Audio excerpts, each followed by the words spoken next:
Hello friends, welcome to my YouTube channel. आज हम लोग इस वीडियो में सीडीपी के 30 मोस्ट इम्पॉर्टेंट क्वेश्चन की प्रैक्टिस करेंगे, जो सभी शिक्षक भर्ती के लिए बेहद ही महत्वपूर्ण है। और जो लोग नए हैं, अगर उनको वीडियो अच्छा लगे तो चैनल को सब्सक्राइब करें, वीडियो को लाइक करें, कमेंट करें। चलिए देखते हैं। यहाँ पे पहला क्वेश्चन पूछा गया, प्रयोगात्मक मनोविज्ञान का जनक कहा जाता है। तो प्रयोगात्मक मनोविज्ञान का जनक कहा जाता है विलियम वुंट को। विलियम वुंट को 1879 में इन्होंने जर्मनी के लिपजिंग शहर में पहली प्रयोगशाला की स्थापना की थी, और प्रेजेंट टाइम में वहाँ का नाम हो गया है कार्ल मार्क्स विश्वविद्यालय। कार्ल मार्क्स विश्वविद्यालय। तो ये पॉइंट आपको सभी नोट में जो बना रहे हैं आप लोग नोट्स, उसमें आपको लिख लेना है। फिर से एक बार देख लेते हैं। प्रयोगात्मक मनोविज्ञान का जनक कहा जाता है विलियम वुंट को, और प्रयोगात्मक मनोविज्ञान की जो पहली प्रयोगशाला स्थापना की थी 1879 में, कहाँ की थी? जर्मनी के लिपजिंग शहर में। और प्रेजेंट टाइम में जो लिपजिंग विश्वविद्यालय था जहाँ पे प्रयोगशाला की स्थापना की थी, उसका नाम हो गया है कार्ल मार्क्स विश्वविद्यालय। अब दूसरा क्वेश्चन यहाँ पे है, वोल्फगैंग कोहलर द्वारा अंतर्दृष्टि अधिगम का प्रयोग कब किया गया? तो वोल्फगैंग कोहलर के द्वारा 1920 में अंतर्दृष्टि जो अधिगम का सिद्धांत दिया गया था। और अगर पूछ लिया जाए अंतर्दृष्टि अधिगम का सिद्धांत किसने दिया था, तो कोहलर ने दिया था। किस पर प्रयोग किया था? तो वन मानुष पर प्रयोग किया था, वन मानुष पर। और उसका नाम क्या था? नाम था सुल्तान नाम था। तो ये भी आपको याद रखना है।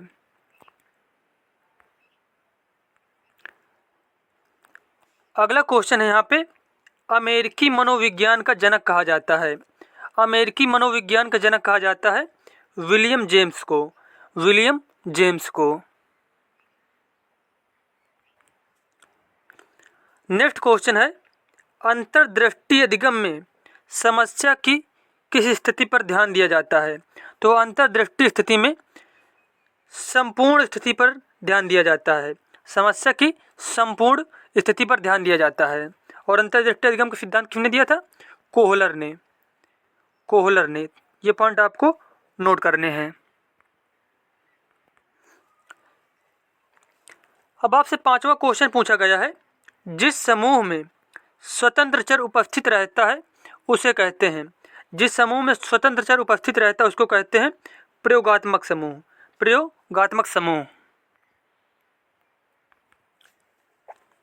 उसके बाद क्वेश्चन पूछा गया आपसे, निम्नलिखित में से स्टैनले हॉल द्वारा प्रतिपादित सिद्धांत है। तो स्टैनले हॉल के द्वारा जो सिद्धांत दिया गया था उसका नाम है पुनरावृत्ति का सिद्धांत। पुनरावृत्ति का सिद्धांत। और एक पॉइंट ये नोट करना कि जो पुनर्बलन का सिद्धांत है ये किसने दिया था? तो ये दिया था सीएल हल ने। सीएल हल ने। उसके बाद स्टैनले हॉल को बाल मनोविज्ञान का जनक कहा जाता है, और किशोरावस्था को संघर्ष, तनाव, विरोध और तूफान की अवस्था कहा था स्टैनले हॉल ने। और स्टैनले हॉल किस देश के मनोवैज्ञानिक थे? तो अमेरिका के थे। तो ये सारे पॉइंट आप लोगों को याद करना है। उसके बाद क्वेश्चन है, मनोविज्ञान को व्यवहार के विज्ञान के रूप में सबसे पहले परिभाषित किया गया। तो व्यवहार के विज्ञान के रूप में मनोविज्ञान को कहा था वाटसन ने। किसने? वाटसन ने। और वाटसन ने एक कथन बताया था, तुम मुझे एक बालक दे दो, मैं उसे चोर, डॉक्टर, वकील कुछ भी बना दूंगा जो तुम कहोगे। तो ये किसने कहा था? ये कहा था वाटसन ने जो कथन है। तो ये भी आपको याद रखना है। अगला प्रश्न है, किलपैट्रिक द्वारा प्रयोजना विधि का आविष्कार हुआ। तो प्रयोजना विधि का आविष्कार किया गया था 1918 में।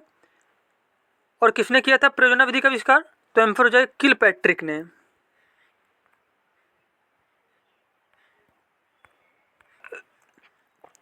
उसके बाद प्रश्न है, वुंट के द्वारा स्थापित स्कूल का नाम है। तो वुंट के द्वारा संरचनावाद की स्थापना की गई थी।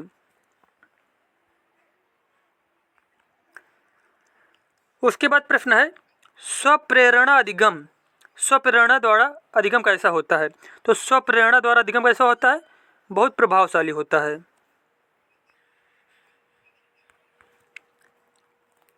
अगला प्रश्न है, डी एनिमा रचना है, डी एनिमा रचना है अरस्तु की, अरस्तु की। अगला प्रश्न यहाँ पे, पेस्टोलॉजी के 3H के संप्रत्यय में H का क्या अर्थ है? तो H का अर्थ है हेड, हार्ट एंड हैंड। तो इसका आंसर हो जाएगा उपरोक्त सभी।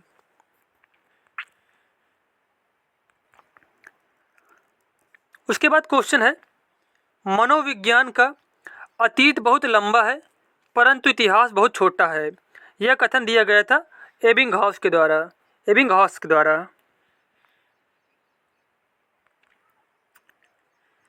अब यहाँ पे 14 नंबर क्वेश्चन, तत्परता तथा कार्य सीखने की गति में निम्नलिखित में से कौन सा संबंध होता है? तो तत्परता तथा कार्य सीखने की गति में कौन सा संबंध होता है?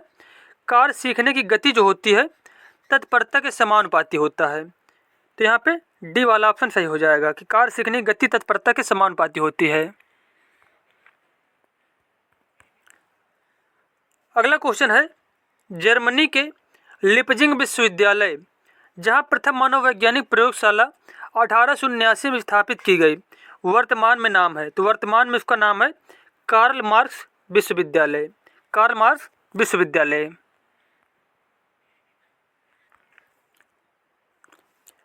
आत्मनिरीक्षण विधि द्वारा, आत्मनिरीक्षण विधि द्वारा किनकी क्रियाओं का अध्ययन किया जाता है?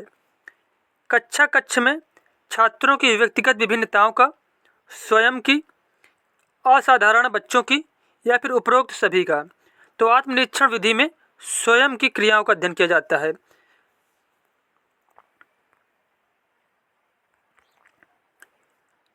प्रश्नोत्तर विधि का जनक माना जाता है, प्रश्नोत्तर विधि का जनक माना जाता है सुकरात को।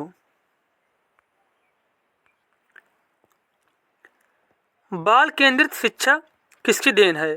बाल केंद्रित शिक्षा देन है शिक्षा मनोविज्ञान की, शिक्षा मनोविज्ञान की।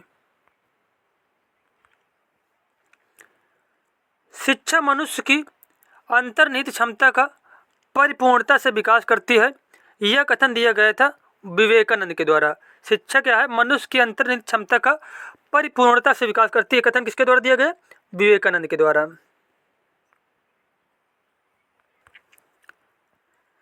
उसके बाद क्वेश्चन है, शैशवावस्था के लिए उत्तम शिक्षण विधि है। तो शैशवावस्था के लिए ये सारी विधियां उपयुक्त हैं। मॉन्टेसरी विधि, खेल विधि, किंडरगार्टन विधि। तो उपयुक्त सभी हो जाएगा इसका आंसर।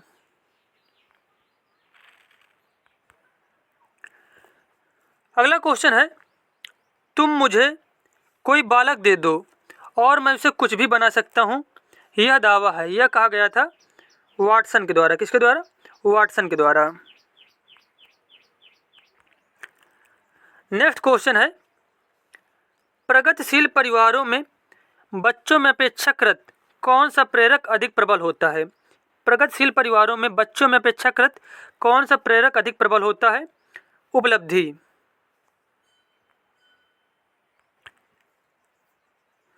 उसके बाद प्रश्न है, निम्न में से कौन सा क्षेत्र मनोविज्ञान के अंतर्गत नहीं आता है? असामान्य मनोविज्ञान, औद्योगिक मनोविज्ञान, आर्थिक मनोविज्ञान, खेल मनोविज्ञान। तो यहाँ जो आर्थिक मनोविज्ञान दिया गया है यह जो है मनोविज्ञान के क्षेत्र के अंतर्गत नहीं आता है। उसके बाद क्वेश्चन है, बाल विकास में प्रक्रिया पर बल दिया जाता है, वातावरण और अनुभव की भूमिका पर बल दिया जाता है, गर्भावस्था से किशोरावस्था तक का अध्ययन होता है। तो इसका आंसर हो जाएगा कि बाल विकास में गर्भावस्था से किशोरावस्था तक का अध्ययन होता है। तो यहाँ पे सी वाला ऑप्शन बिल्कुल ही करेक्ट हो जाएगा।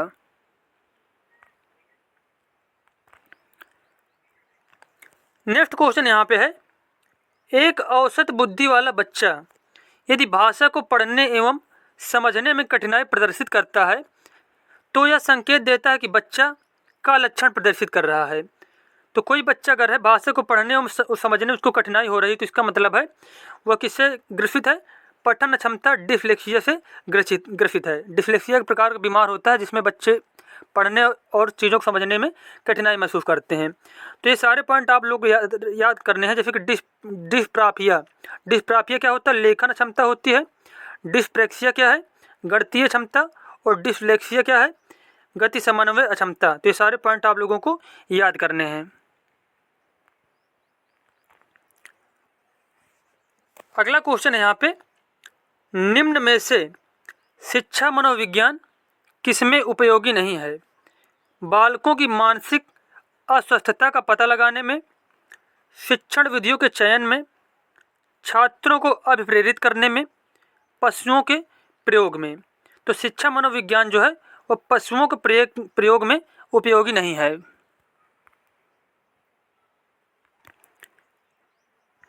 उसके बाद अगला क्वेश्चन है यहाँ पे, सामूहिक अचेतन का संप्रत्यय किसके द्वारा दिया गया था?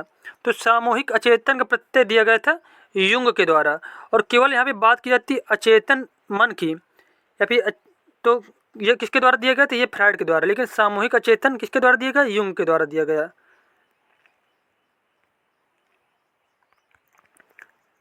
अगला है प्रश्न यहाँ पे, अधिगम में प्रभाव का नियम दिया था, प्रभाव का नियम दिया था थार्नडाइक ने। किसने? थार्नडाइक ने।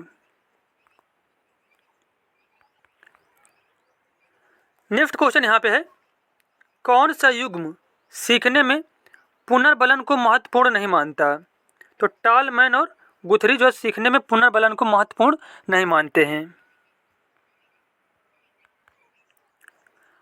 और यहाँ पे 30 नंबर और लास्ट क्वेश्चन है, थार्नडाइक के अनुसार अधिगम के गौड़ नियम कितने हैं? तो थार्नडाइक के अनुसार अधिगम के मुख्य नियम कितने थे? तो मुख्य नियम थे 3 और गौड़ नियम थे 5। तो यहाँ पे ए वाला ऑप्शन सही हो जाएगा कि थार्नडाइक के अनुसार अधिगम के गौड़ नियम कितने हैं? 5 हैं।